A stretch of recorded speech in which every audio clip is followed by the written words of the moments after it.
Hello, welcome again to Sport Unlocked with me, Rob Harris from Sky News, Martyn Ziegler from The Times, and Tariq Panja from The New York Times. Good to be back together. Good to be with you guys, and for our listeners, we've had a bit of a break for some unforeseen personal circumstances, but we're great to be back with you, and it's been an interesting week, guys, on lots of fronts. Yeah, we ended up at the Sports Pro conference this week. Some of that in a second. Myself and Martyn, we actually went to a government announcement on concussion as well, which seems pretty surprising. We're in 2023 and it's the first British guidelines in terms of handling a concussion. Yeah, that's probably the most surprising thing about the whole thing, that there already weren't guidelines in place. It shows just how far the sport has got to catch up with what to many people would seem a sort of obvious area of concern.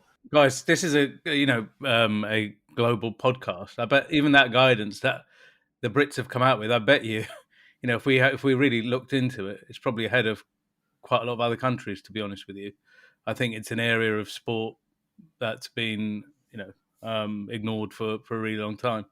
Yeah, they think they are the only global national guidelines, and the guidelines are actually not too stringent as you'd imagine. It's actually just sit out sport for 24 hours if you do have a suspected concussion. Obviously, the recommendations as well are to sit out for even longer. It's 21 days if you think you've had a concussion, of which 14 days should be symptom free.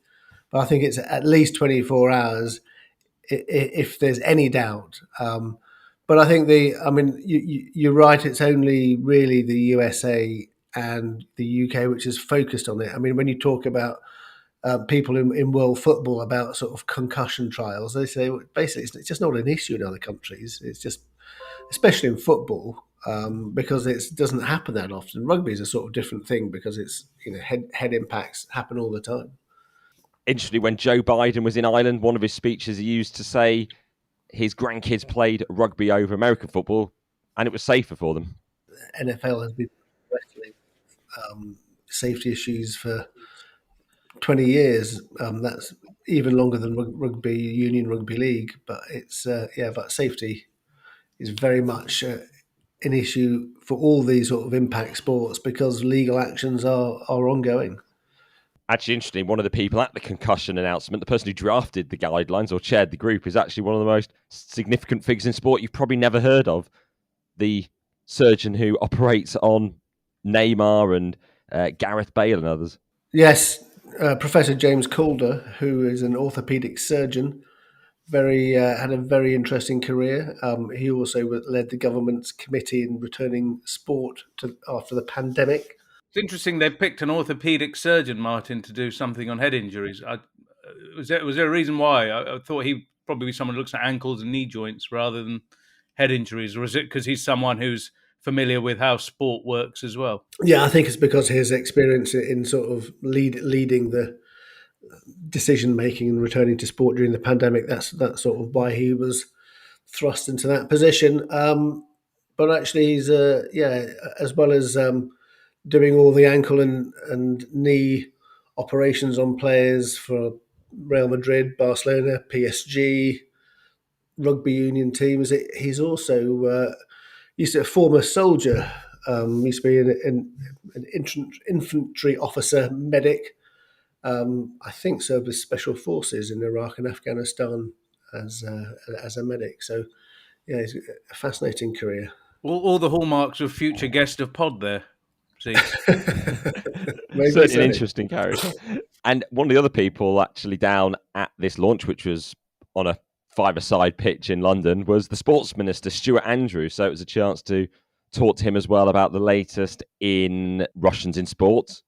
Over the last few weeks, more Ukraine protests over the IOC sticking to their position of allowing Russians in as neutrals. But we have had Wimbledon allowing the return of Russian and Belarusian players into the championships. I was down at the All England Club this week, and it's really hard to see what has changed in terms of why they've come to this position this year, unlike last year, apart from the fact they're under the threat of renewed sanctions and being fined by the tennis authorities and not having ranking points as well at all. And, certainly speaking to the sports minister, it's hard to sort of discern why the British government has no problem with Russian and Belarusian players at Wimbledon, but is still resisting Russians and Belarusians as neutrals at the Olympics in Paris. I spoke to him about that. He said that the British government hadn't changed its position on the Olympics, and that they had always said that they were okay for Russians to take part as neutrals, and insisted they hadn't changed their position, which I don't think was correct, because it does seem there's a slight. To me, I always thought the British government thought they didn't want Russians to take part under any circumstances. It now looks as though that position is shifting slightly, and there's sort of issues of clarifications around whether they're part of the Russian military, funded by the Russian state. So, which is the IOC position. Yeah. He did say he doesn't want to see Russians as neutrals within teams, but we already have the word from the IOC there won't be neutral Russians in team sports. And he also talked about issues with Russians, how they'd appear in the medals table. But perhaps a lesser known fact to people, there isn't actually an official Olympic medals table, is there?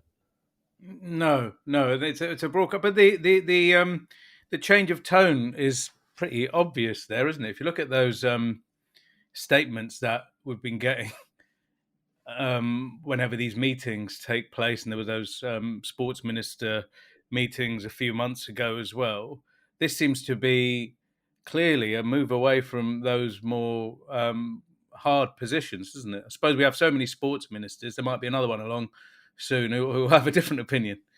And they lack much leverage as well, because they are ruling out a boycott. He said there won't be a boycott of the Olympics. So therefore, if you're trying to apply pressure on the IOC, what is the or else? Well, you've already said you're not going to sort of pull the Team GB out of the games, but certainly the Baltic nations seem far more aligned to the Ukraine position, for instance. So that is a situation that you can't see them backing down from in terms of want to compete with Russian and Belarusian athletes. I do think that the British government's position is now a bit sort of woolly and confused, because it's much easier if you say we don't want Russian athletes at all, which is what, as you say, Ukraine and the Baltic nations are saying. If there's some sort of thing about you can come as neutrals, but not if you're state funded, not if, it's just draw a line and fight for what you believe in, rather than this sort of slightly woolly, opaque. I don't even know what their position is now, actually. Well, it was actually, we don't want Putin using sport at all for propaganda purposes. That would mean having Russians competing, say, at the All England Cup, which is why they weren't there last year. Talking to the bosses of Wimbledon, they are doing things like donating £1 from every ticket to Ukrainian causes. So that should raise £500,000. They're also going to fund 2 rooms for accommodation for players all throughout the grass court season. And I did ask, they will not be selling the TV rights, they say, to Russia, and they won't allow Russian media in, they say, to the championships. Well, that's the point of the propaganda, I suppose, Martyn was raising there. Actually, the sports was another element of the war in Ukraine that, is now in its second year. There was the president of Shakhtar Donetsk, Ukraine's top team, was there on Tuesday. And, again, this kind of woolliness around governance and the war. Shakhtar Donetsk have been quite loud about the issues they face, famously known for employing lots of South American players, unearthing these gems that then go on to play in the Premier League and elsewhere. Willian, for example, who was there at Chelsea, is one example. But, they have lots of players. After the war, FIFA said because of the situation, foreign players, even if they're under contract, could leave Ukrainian teams until such time as it was safe. And they've lost tens of millions of euros worth of players, and you could say that's fine. Who wants to play in a war zone? But there is, no compensation for that. And once the players are out of contract, they're off. At the same time, Shakhtar Donetsk and the Ukrainian teams, they still have to pay transfer fees for any players they signed before the war. So they're losing millions on one hand and still forced to pay what they owe to these other teams around the world. And they're being squeezed. There is this, they're asking for FIFA to help. They're asking for the ECA to help. And so far, there is nothing, and it just seems a vice that these teams have been caught up in. Yeah, Sergei Palkin, who was in London, wasn't he, for that, the Shakhtar Donetsk CEO. I think it's something like £40 million. They say they've lost out on, and they've actually filed a complaint with the European Commission against FIFA. So it'd be an interesting test case, see if they can win on this. Well, in the world of FIFA, it's actually been exam time as potential agents have been put through the new tests, and perhaps they're tougher than we imagined, these exams, because there were multiple choice, but the pass rate hasn't been high, has it? No, again, a pass rate of 52%, and also the number of candidates that actually sat the exams. An open book exam was lower than the number who registered. There were about 6,000 who actually registered for this. I think around 3,000, around half of that, actually took the test, which requires a 75% mark to pass. And 52% of them got through. And a lot of agents have been angry about these reforms even before the exams.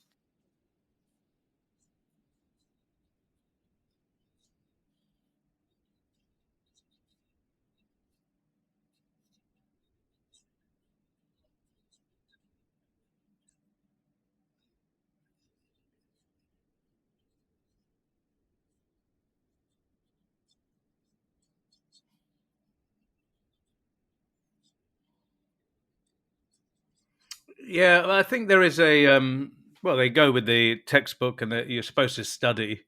I think they want to professionalize the business of being an agent, I suppose. But there is several lawsuits. We talked about the one against FIFA earlier with Shakhtar. There's several against FIFA now, and there's one in the European Court of Justice, one in Germany, one in the Netherlands, one at CAS, from agents who I think in particular have taken umbrage at this cap, as you can imagine, on commissions, which is at 3% for if you represent the buying club, and 3% for the selling club as well, I think, and then 5 or 6% for the player. And we've seen tens of millions of euros, dollars, whichever currency you want, go into the pockets of those large agents. And I dare say that was more than a 3% fee in a lot of cases. Yeah, for sure. Well, elsewhere in the world of football politics, we talk about the European Club Association often on here, but we have yet another new body to talk about, the Union of European Clubs. Now, this is those clubs who feel almost excluded from the decision-making at the European Club Association, their attempt to sort of gain a seat at the top table in terms of influence, perhaps for the middle class of clubs. So who are the clubs involved in this? They met in Brussels this week. What are they exactly calling for? What can they actually achieve, given that close ECA-UEFA relationship?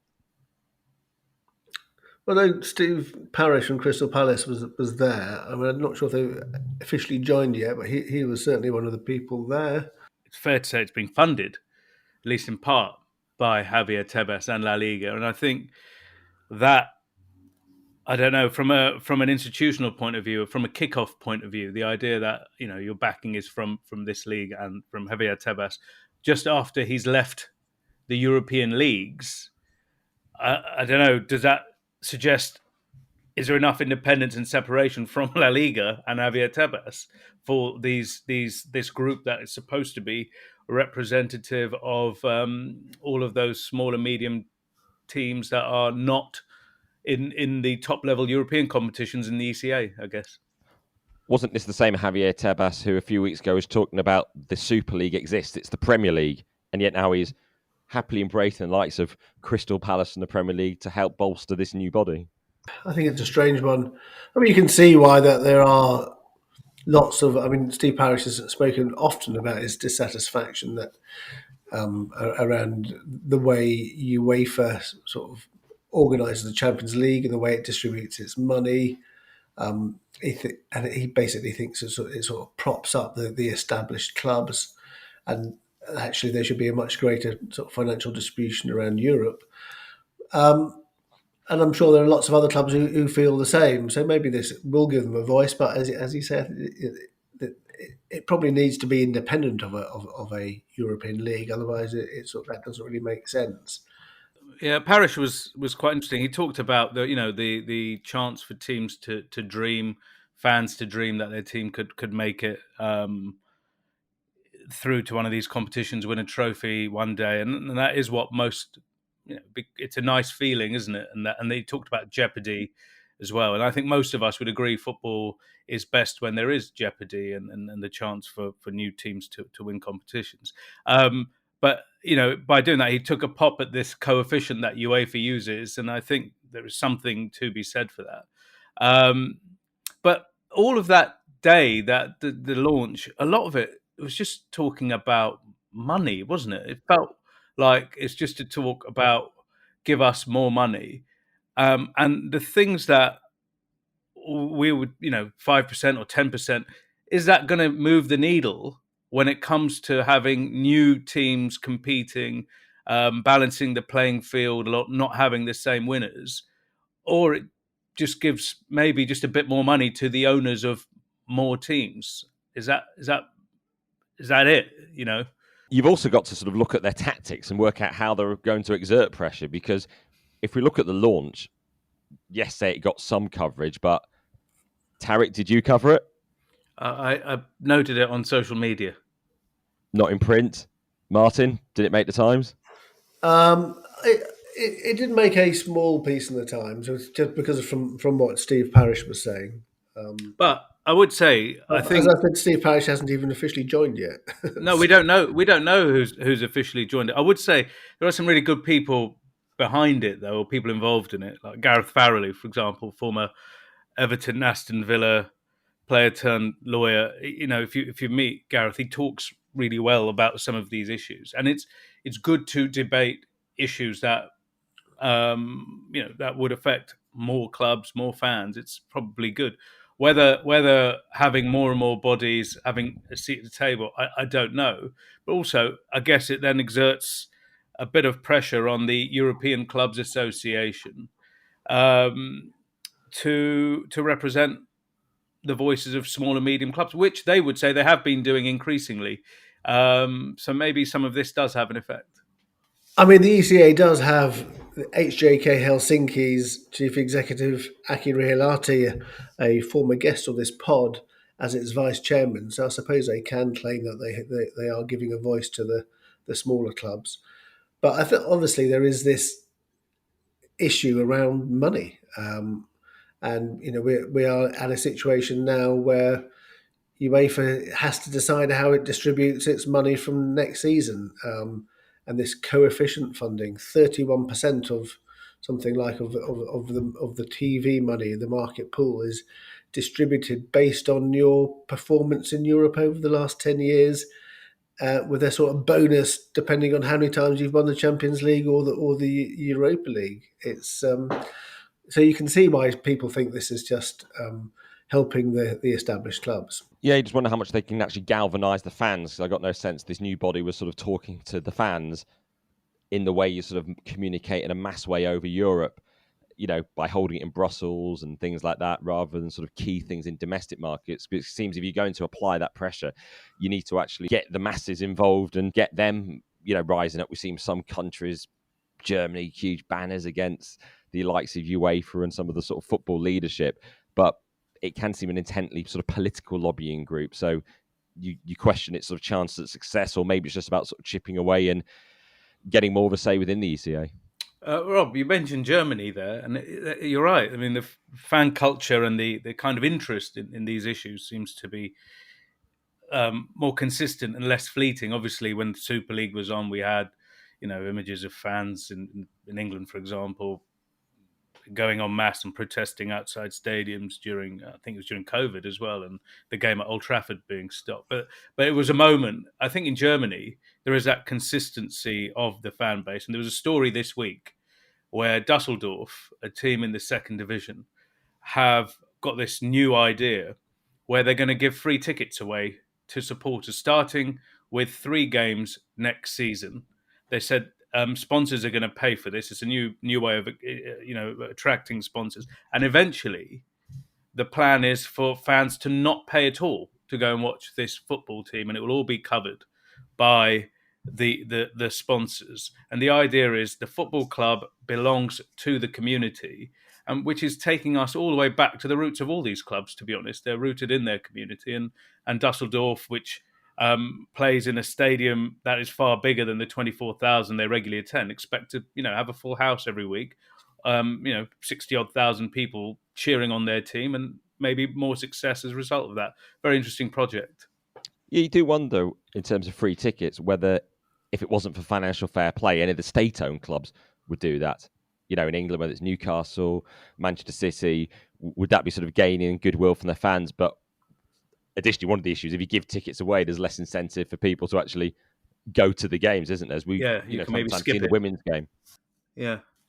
Talking about state ownership, we are sort of moving towards a sort of climax of Manchester United's sale, and the possibility of Qatar being involved in taking over that club. I understand that the bank leading the sale has told all bidders to provide information on the ultimate beneficial owner.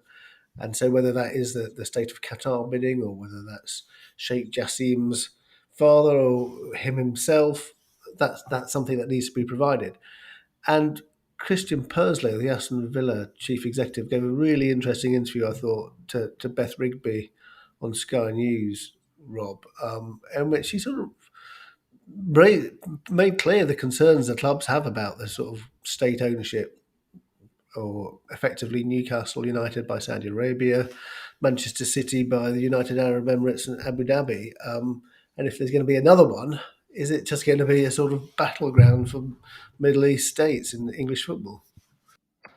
Yeah, Christian Purslow was Liverpool managing director, wasn't it, at the time that they potentially had investment from Dubai? This is, 14 years ago, isn't it? Now, obviously, he's chief executive of Aston Villa, and really interesting comments too. My colleague Beth Rigby talking about a clear and present danger in terms of state ownership, and he addressed the thorny issue of who controls Newcastle.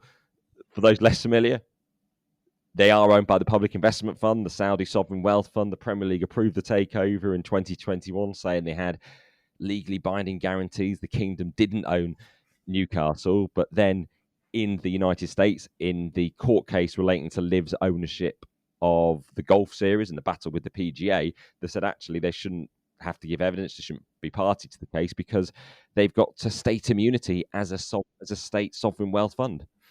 Just to be clear, the Premier League actually has no prohibition on states owning teams, though. So the point of the Newcastle takeover, if we remember, is about who would have to go through the owners and directors test, which popularly known as the fit and proper persons test. And if you go to look at PIF's website, the person who would have had to, I guess, submit to that is a Saudi state, and the person at the top of that is Mohammed bin Salman, the Crown Prince, and that was the issue. I heard the Premier League recently has got that 10-team committee set up again to look at its rules on ownership and finances. This was that committee a year or so ago that asked for all related party transactions to be addressed and to be studied by the league. And again, that related party rule was because of these state-owned teams. But it feels like after the horse is bolted, doesn't it? I mean, we're going to have a team that's going to win most likely the 5th championship in 6 years, Manchester City. We're also going to have 115 charges. We're waiting for a result on 4 or 5 years later. So, what can they do despite Perslow's protestations on Sky News this week? I don't think they can do anything really, because it's there's the British government trades to a very large extent with these Gulf nations, so it's a sort of restraint of trade in a way, to say that they can't buy a state can't buy a club. But even if they did have those rules, there's almost no point having them because they would just be, you'd have just get an individual to take it over in name, and then there would be, it's almost impossible for the Premier League to check where their source of money is coming from, as long as they've got a lot in the bank. Yes, because Manchester City famously is not owned by the United Arab Emirates. If you ask anyone at the club, it is a private investment by His Highness Sheikh Mansour bin Zayed Al Nahyan, a big football fan who has visited Manchester City once to watch a game in 2008, I think, against Liverpool in that September. Manchester City won 3-0. It seemed he'd seen enough and hasn't come back for the past decade. Although it was Pep Guardiola the other week, wasn't it? He talked about being owned by Abu Dhabi. Well, maybe he was in the United States. Was it here? Because you could have different. You say a different thing there and a different thing in the UK, a la Saudi. I don't know. Of course, one thing Christian Purslow could do is back a move for more public disclosure of Premier League investigations, because it would only take the Premier League clubs themselves to vote in a change to allow them actually to be able to disclose even if they are investigating, because Richard Masters, the Premier League chief executive, told the committee of MPs a few weeks ago that he wouldn't be allowed to confirm or deny even if there was an investigation into this whole matter of control of Newcastle in light of the Live Golf case. But just on that restraint of trade thing Martyn talked about, okay, restraint of trade. But then you look at Germany, and Germany has football rules that seem to be, all powerful. That most of the clubs, and they've been strengthened as well, that no individual owner, seems only like a handful of very few teams, Hoffenheim, Red Bull, can't own a team. So, we've had Brexit now, we're outside. Rules could be formulated in the United Kingdom to protect football clubs, to make them special assets that aren't the same as a bank or a bridge or a very tall building in London. And sports does have special exemptions. So we see in Europe even the fact that you can have regulations that mean only UEFA can organise a Europe-wide competition rather than a sort of free market of super leagues and the like. That's a special exemption for sport, isn't it? Oh yeah, I'm not saying that you can't have special rules for sport. It's just I just think that they're so easily got around, is the point I was trying to make. So if you did have a thing saying no state ownership, you'd just get, as you say, Sheikh Mansour, who does happen to be the Deputy Prime Minister of the United Arab Emirates. A recent promotion, though, is he Vice President? Yeah, he's gone up from Deputy Prime Minister to Vice President. That doesn't sound like much of a promotion to me. Yeah. Well, I guess even less time to go to Manchester and maybe watch his football team. On the other hand, guys, the Manchester City's football has been almost perfect. There must be a case for thousands of people might like watching this team steamrolling everyone with football that we've not seen before. Erling Haaland has broken the Premier League record in a way, and playing in a way we've never seen. They absolutely crushed Arsenal, the nearest rival, this week. Do you think maybe people want to see football played at that kind of really impossibly high plane? Then it all comes down to, do you actually want competitive balance, a competitive league of unpredictability, or do you want to sort of watch the very best all together playing in one team? In some ways, I suppose, often during Usain Bolt's career, for instance, you sort of turned up at one of his 100-meter races waiting to see how great he would win by, not expecting him to be beaten. And maybe, you do get that with a type of football team that amasses the best players. You just want to see how brilliant they can be. I mean, I think people like seeing great teams. The great Barcelona team of whatever it was 10 years ago with Messi, but as you referenced before, there is a sort of an issue hanging over this because of these 115 alleged rule breaches by Manchester City. So, I mean, I think for a lot of people looking on, there's certainly a sort of question mark. No one's saying that Man City haven't been charged with any rule breaches recently in the last 5 years, but obviously there is this thing hanging over their heads, which is sort of impossible to ignore, isn't it? And it becomes a sort of challenge in the media. How often do you bring it up, particularly in relation to these final weeks of the season? And it is sort of key context about the whole City project, while not taking away from what the players themselves are doing. Yeah, for sure. And I guess in terms of whether it's a state project, I think it was interesting. The leader of Albania was one of the guests of Manchester City in the box against Arsenal this week. Maybe just in Manchester for the day and wanted to watch a football match. But again, perhaps there's some state-to-state relationships, or the fact that we have to even raise these questions. It just seems a world away from what a football club was in the past, I guess. And it's from the owners, Martyn, do you think they don't want to really outlaw state ownership because they'll have fewer money bags to sell the teams to? Going back to the Manchester United sale, how many other people are going to pay the crazy amount the Glazers are asking for but a country? Well, I suppose Ineos maybe. But maybe. Obviously, it's not just foreign investment in clubs, it's also about foreign players coming to the Premier League that sort of help the Premier League's global appeal. But there have been some curbs, particularly from Europe in recent years, since Brexit, in terms of signing players. It's all due to the new visa regulations. But clubs haven't been happy with it, and they do want greater flexibility to sign more foreign players. And Martyn, the FA are in talks, aren't they, with the Premier League about how this might be achieved? Yeah, because when Brexit came in, what it meant, Premier League clubs could no longer sign any European player, and they couldn't sign players aged between 16 and 18 anymore, which they were able to before. But what has happened is that it's easier to sign South Americans, Central Americans, Africans, Asians, who weren't in the EU before, on the new point system. But what's been happening is the clubs have been finding they're having to pay top dollar for these players, and obviously they're not happy about it.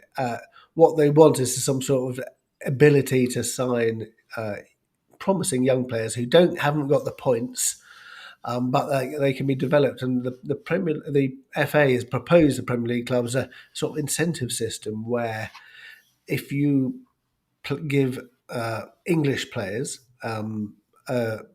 35% of the time of minutes are given to English players or more, then you can sign four. You can have 4 players in your squad who don't meet the points. Over 30% is 3 players, and under that is 2 players. So you can sign a number of players, these sort of promising young players, for low transfer fees and develop them. Per season, Martyn? Well, so within your squad at any time. Oh, okay. All right. Well, Martyn, we spoke to Paul Barber, didn't we, on Tuesday from Brighton about this. And he seemed to suggest that basically they end up having to spend more money on players they would have recruited, who they had their eye on, but couldn't because of this point system. And that means I suppose you'd expect him to say, invest less, have less money to invest in their youth academy and young English players. That was the case he was trying to make, right? If we could save more money, we'd put it into English football. Did you buy that? Well, I'm not necessarily saying you're going to spend more on your academy, which he suggested, but he did say they already spend a lot on their academy, and that it obviously makes financial sense to develop players, and you don't have to like spend huge amounts in the transfer market. I mean, for somebody like Brighton, who've been very good at spotting this talent before it comes through, I think you can see for them that they could make use of this quite well. They could spot these players. They may not have the points. It may not be established internationals, and yet so they can, if they have 4 of these players in their squad, which they could then either develop themselves or sell on for a handsome profit, which obviously they do. Then yeah, it's huge for them. It's a massive part of their business. Where you've got Alexis McAllister, who ended up winning the World Cup, and you've got all those players from Ecuador. So every summer they seem to unearth 1 or 2 players. We've got Mitoma, probably up there for some of the awards this season, maybe from Japan. So yeah, it's a massive part of the business model, isn't it? Particularly contrast at the moment with the fate of Chelsea after their £600 million of spending, and there they are languishing mid-bottom half of the table. while Brighton are up, they're pushing for European qualification. Also facing sort of quite significant financial fair play challenges, actually. I had a look at their full accounts when they came out, and the amount they said that they lost because of the restrictions imposed after the Roman Abramovich was sanctioned, not that much really, probably about 5 million lost in ticket sales. So they are, they've lost lots of money. They're not going to be in the Champions League next season. So I think that to make ends meet, they're going to have to sell a lot of players before June the 30th in order to make sure they don't breach the rules. And a desperate seller, in the marketplace, as we know in football, the buying clubs know that. It'll be very hard for them to get top dollar or create the type of auction, well, certainly the type of auction that made Todd de Boehly pay and the others pay $2.5 billion for Chelsea. That kind of furious auction is not going to take place for a desperate seller, is it? Well, before we go, let's just quickly run through some other matters in the news, particularly our trip to the Sports Pro live conference at the Oval. Yeah, I thought Alan Gilpin, the World Rugby chief exec, was interesting. Talked about moving the draw for the Rugby World Cup for future tournaments, because they did the draw for the 2023 one in France. They did it like in 2020. Based on the world rankings at the time, they've changed so much that they're now this sort of ridiculous position where the top 4 clubs are all on the same half of the draw, and which means that you're only going to get 2 of them in the semi-finals at the most. So he said they're going to make the draws much closer to tournaments in the future. That was one interesting thing, I thought. Good news for England, Martyn. Yeah, I mean, if anyone wants to put some money on the tournament, and I'm certainly not recommending that in the week of the gambling white paper. But if they do, then I think England have got a sort of very open avenue to get to the semi-finals, and obviously anything can happen then, even though they've had a very, very poor year in terms of their form. In Football World Cup news, FIFA has received 4 bids for the 2027 women's tournament from Brazil, from South America, jointly from the United States and Mexico, also jointly from Belgium, the Netherlands and Germany. And since we last recorded as well, UEFA has decided on the host of the Women's Euros in 2025, and that will be Switzerland, with some concern in the game that actually the largest venue is 38,000, whereas the 2022 Euros final was at Wembley with its almost 90,000 capacity, and it was a sellout. Yeah, that's a big difference, isn't it? A big difference. Interesting USA-Mexico game for that, because that's only going to be a year after the Men's World Cup. Do you think that's viable? Or? And the year before the Olympics, it's going to be really squeezed it in there. I don't see it as one of the favourites. I think it's an opportunity to take a World Cup maybe back to South Africa, all those white elephant stadiums that have languished there since 2010. Maybe even Brazil with the same issues with FIFA and World Cup stadia there. Chance to go somewhere else. Great stuff, guys. See you soon. As ever, you can message us at Sport Unlocked on Twitter, Facebook and Instagram, and if you hit subscribe, we land in your feeds automatically. But for now, thank you for listening. Goodbye.